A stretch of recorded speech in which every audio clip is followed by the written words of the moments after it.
So for the people that have never seen you train, and obviously I got the privilege to see you train, and there's just one thing that I always notice when I watch you, like whether you're training the pros or someone in the NBA or training little 7-year-olds, you're at the same intensity. You will talk the same way and coach them the same with grit and hard, like, why? How do you describe your even teaching style? Yeah, it's toughness and it's an intensity, definitely. And it's trying to, again, bring more out of who's in the gym. And my thing is this: if you're in the gym with me, I'd hope you are chasing something. That's all I'm going to say. Like, I'd hope you're trying to take this game somewhere if you're signing up. You know what I mean? So if you're signing up and you're trying to take this game somewhere, let's take it somewhere.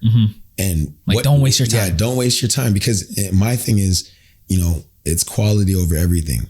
It's game reps. It's simulation. You have to simulate what you're going to experience in a game. So, if you're not going at that speed, I'm going to let you know about it. If you're not dipping your shoulder the right way, I'm going to let you know about it. If you're not getting the right energy transfer, popping up like a game winner on that shot, I'm going to let you know about it. Fatigue is going to set in, but that's the war and that's the grind, right? So for me, again, like that accountability piece and trying to bring the most out of clients I work with is something that, again, like maybe while they're going through it, they don't necessarily like it, but the proof is in the pudding. You know what I'm saying? Like when they step onto the court and they're getting things that they didn't think that they could get before, and it's happening, it's like, oh, wow. Like, almost forcing my hand, if you want to say. So, if you're going to be a client of mine, I'm hoping that I'm going to close you as a client, and that's how I close. Because I'm seeing kids that, like, they started off a little bit, like, I don't want to say they're not as good, but maybe just, not as skilled as like some other kids their age. Then I'll come back like 3 months later and I'm like, yo, this kid is sick. No, but that's how it goes. It's consistency. You know what I mean? And once you've built a connection, yes, like I'm not going to, first time I'm seeing someone start barking at them and tell them, what the fuck? Like, go faster, you're shit. Like, no, are you shit? Like, I'll ask kids, are you shit? If you want me to tell you the truth, I'll ask some kids, are you shit? Okay, you're not. So then don't move like that. Exactly. Because it's a standard. Ultimately, that's what it's about, right? If you're gonna lower your standard and do bullshit reps or slow reps or not high quality reps, then I'm gonna let you know about it, because that's not beating a good defender. That's not beating the guy that you struggled scoring against last game. Because if you're not thinking like that, then what are you even in this gym for? To train? You know what I mean? So that's something that I'm very serious about, because growing up not having trainers per se, it sucks, because we take it there ourselves. You take it there. You're simulating that yourself, full speed yourself on your own. And if that's what you're doing, like without somebody, and these kids have somebody right in front of them and they're still not doing it, sums off. It's tough, max effort, max energy, good attitude about it. And that's it, will work. Okay, dope. So we're in a saturated market for everything, like even like photography, videography, basketball trainers, all types of different careers. What separates the good trainers from the great trainers, in your opinion? Okay. Well, trainers, like, again, there's people say it all the time, like Instagram trainers, or, you know what I mean? People that do things for show. With anything where you're providing a service in health, or where you're trying to provide growth, there needs to be a needs analysis. Number one, like, what does my player need? What does my player need? Like, what do they need? Where can they improve? And also for me, it's like having a plan of attack, right? These are just basic things to start with. Having a plan of attack, because again, there's people that don't plan. If you're not planning, that's a problem. Like, I am someone, if I go to my, like, whether it's notes in my phone, notebooks, like I have different places where I have my stuff and I know where it is and I organize it a certain way. There's some people that have never written anything down and everything is off the top. Yes, there's times for that. Be creative. But if you know your client, you can be creative. Yeah. Because you've repped it. You study what you do, right? But again, those are all part of the whole thing. Like, if you're not studying, if you're a great trainer, you're studying. And what are you studying exactly? You're studying, for example, if you're training high school kids, let's put it this way. If you're training high school kids that are trying to go to the next level, okay, one, what are elite skills that are needed at the next level? So are you watching the college game at that next level that player is supposed to go to? Direct next level. Exactly. Their direct next level. Like, because everybody has a goal, right? Our goal is to level up. Our goal is not to be here and just stay here. Our goal is, okay, especially if you're in the game, is I either want to get a bigger, if you're at the highest level, I need a bigger contract, whatever it may be. You're trying to level up somehow. Next level, right? Yeah. So again, if you're training, like, you have to look at your next level. Yeah. You know what I mean? And study that next level. Like I said, necessary skill sets for position. These are things, as I say, as a part of a needs analysis. You can't just make player A do what player C does, because he's never going to do that.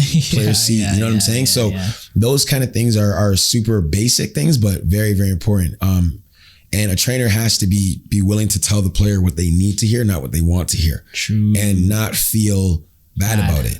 You know, again, if they're not doing it good enough, I feel like they need to know that, because if they don't know that, then they're going to think that they're not good enough is good enough. And then when they're going to get to another level where everybody's doing good enough, like real good enough, they're not going to last. And that translates to life. Right? It's like I said, it's the effort, it's the focus, it's the trying. Like, you know what I mean? Like, you can't not try. You know what I'm saying? Like, some people always are leaving some in the tank, and like that kind of mentality, again, is if you're willing to let people leave some in the tank, like, you don't really want them to be great. Yeah. You don't really want them to get the most out of it. You know what I mean? So that's another part of it. Like, you got to be able to push your clients. You know what I mean? Push your athletes. That's a must. You know what I mean? Make them uncomfortable. And again, obviously the communication piece is a part of this as well. It's not just drill. I'm just going to just kill this person and push them. Yeah, no, you have to also be able to communicate well, you know, very specific.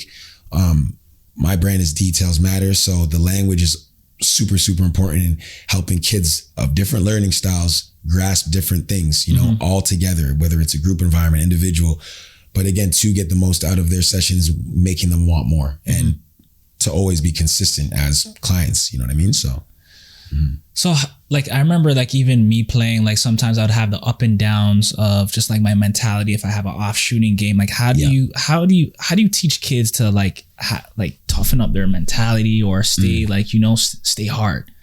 Shoot. See, as you say, I was very similar too, you know, I mean, I'd get down on myself for sure. Like, it would get me in my head, but now it's like, you know, it's funny, we talk about breathing and stuff a lot more now. Wish we talked about it more growing up. Jeez, yeah. But within sessions, it's crazy. I got specific kids that I've definitely have to have them do some box breaths during sessions. What is that exactly? So say in for 4, hold for 4, out for 4, right? Breathing techniques and whatnot, just to center themselves. You know what I mean? I don't tolerate any bad body language, whether it's slouching shoulders off of a missed shot, whether it's rolling eyes, whether it's those, I don't tolerate them at all. You know, it's a complete poker face mentality. For me, it's complete.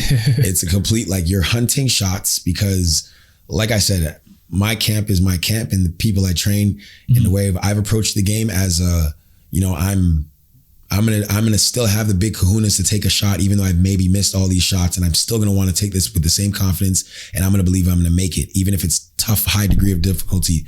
That mentality, like, I don't know, I can't shake that, because it's like, how do you expect to do that if you're not training like that? You know what I mean? Like, it just doesn't work for me. So, I mean, that mindset of, you know, hunting a next shot, not concerning with the miss, not concerning with how things are going, and just playing till zero.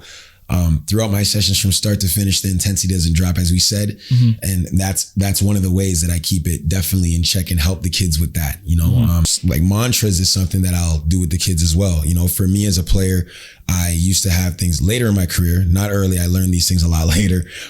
Things that I would read to myself before practices, before workouts, before games, just as an identity piece. Like, who am I as a player? What do I do? What do I bring to the table? You know what I mean? Because you're gonna have games where you don't feel like you should take that shot.